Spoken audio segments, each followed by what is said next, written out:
What was my biggest mistake in life that probably cost me $50 million?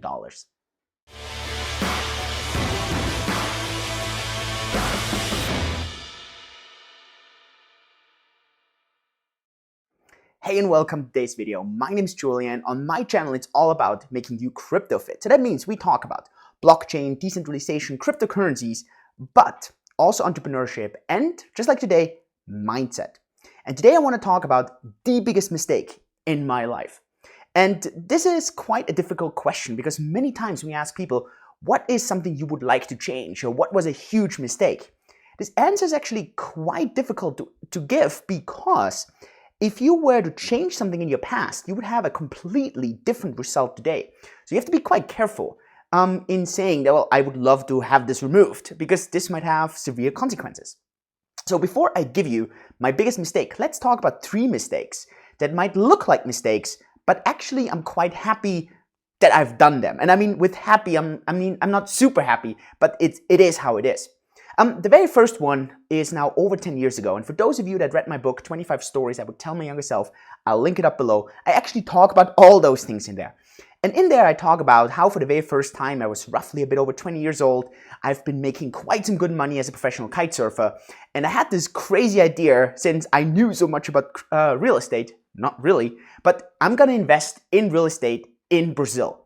And so I meet this person called Ralph, and he kind of rips me off, and I lose close to $100,000 first in real estate and then some stocks. And it is just because I don't understand how to invest. I'm gambling. I don't really understand all those things. And back then, this was pretty much the only time in my life, and I discussed this in my book, that I felt really depressed. And I actually was that close to killing myself because I really felt such a failure. And I felt that I basically not achieved anything in my life. And at that point, I really thought this was the biggest mistake. I wish I wouldn't have done that. But the interesting thing about most things that become great lessons, and in this case it became a really good lesson, the longer the time passes and the more you learn from it, the better you become because of that. And I would have to say that the skills I have today as an investor come from having lost so much money in the past. Now, I'm not saying I'm a perfect investor by all means. I still lose money all the time. But I think I would lose way more money, and I would have never been such a successful cryptocurrency speculator. I don't even want to call this an investor, but I think today I don't fall for the FOMO. I don't fall for get rich quick schemes, because I've heard it all and I've done it all. I've seen it all. I fell for all these things in my past. And so that's how I kind of learned from that. And I think that's a really, really, really important thing. So I would not call this a failure or a mistake at all. To me, one of the most important lessons.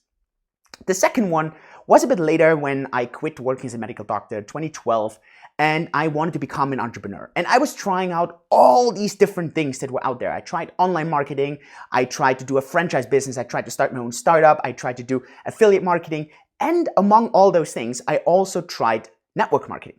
And I again talk about this in my book, 25 Stories I Would Tell My Younger Self, explain all these things, how I got in there, what I liked, what I didn't like.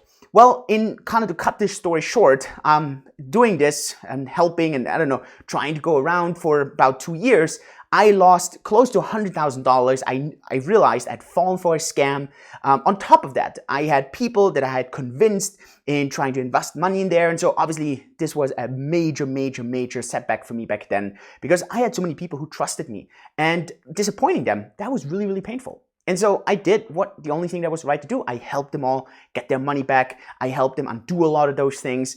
And on top of that, I lost a lot of money myself. I lost friends. But, and this is the key thing, I gained a lot of experience from that.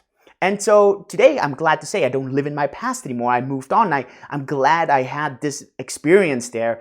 It taught me a lot of things. It taught me a lot about what not to do and what to do, and how to understand what a scam is and what not a scam is. So I'm really, really glad. And I wouldn't do this thing again today, but I'm really glad I did it back then. I probably wouldn't be the same person. I wouldn't have the same kind of alarm bells going on when I hear certain people talk in certain ways.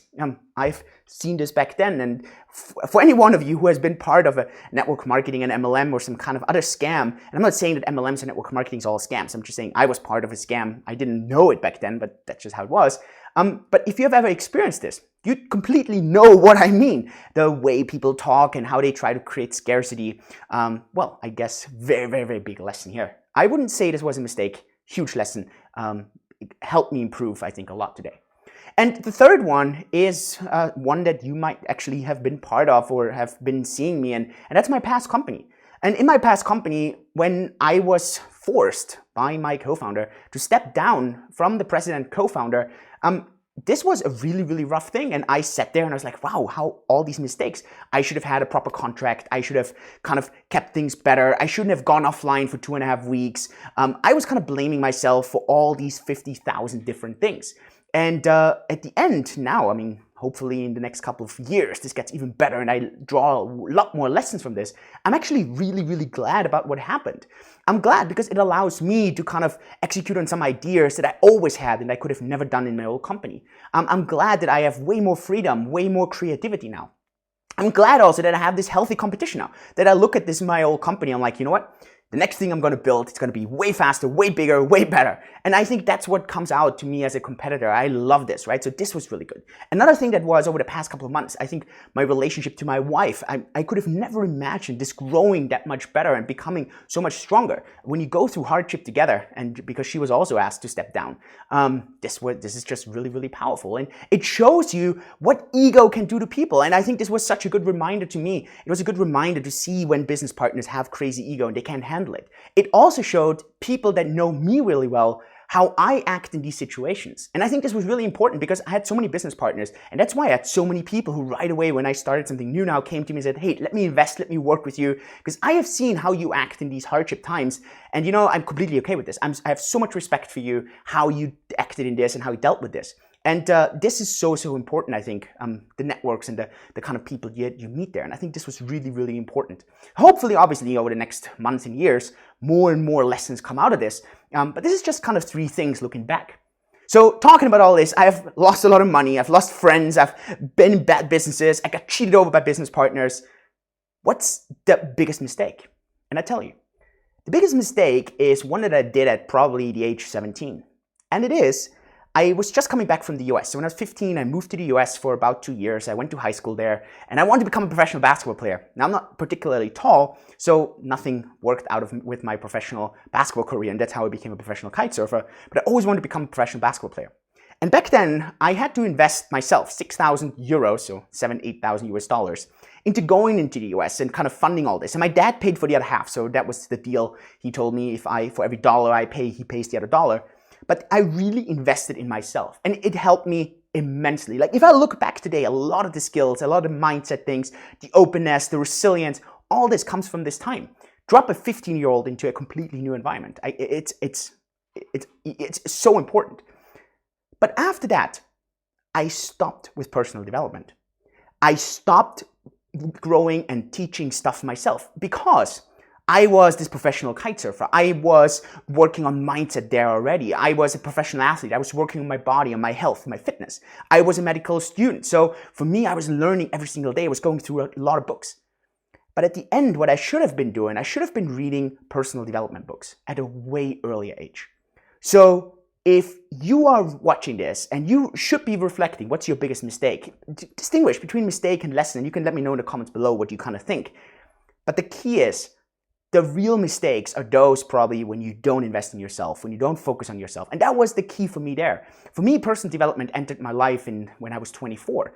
And it was kind of the reflection then when a couple of years later, when all this journey happened, I wrote this book, 25 Stories I Would Tell My Younger Self. And I always think, my goodness, if I had started with this personal development years earlier, this exponential curve would have been so much crazier. Basically, I'm only on this journey for the past 8-9 years where I really kind of do grow myself and kind of express myself. And I should have done this way, way, way earlier. Biggest mistake. If I could tell my younger self, 15 years old, something, it would be, dude, read some great books. Read autobiographies from people. Learn, invest in yourself, grow. This is the biggest mistake. You will never regret investing in yourself. And I think this is the only regret I have. Everything else are huge lessons.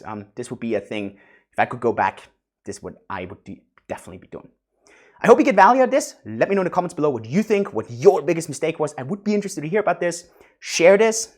Really, really interested. Give me a thumbs up for this video. Subscribe, click the little bell button, and I'll see you at the next video. Yours truly, Julian.